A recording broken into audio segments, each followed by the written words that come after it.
اور ہم نے تم کو 7 آیتیں جو نماز میں دہرا کر پڑھی جاتی ہیں یعنی سورہ الحمد اور عظمت والا کلام عطا فرمایا ہے۔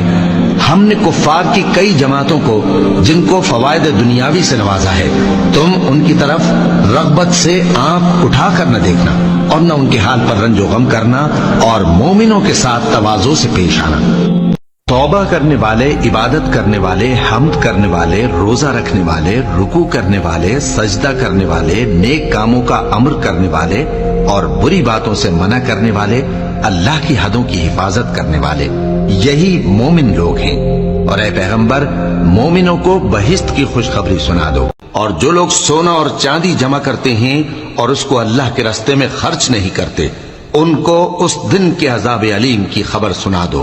جس دن وہ مال دوزخ کی آگ میں خوب گرم کیا جائے گا، پھر اس سے ان بخیلوں کی پیشانیاں اور پہلو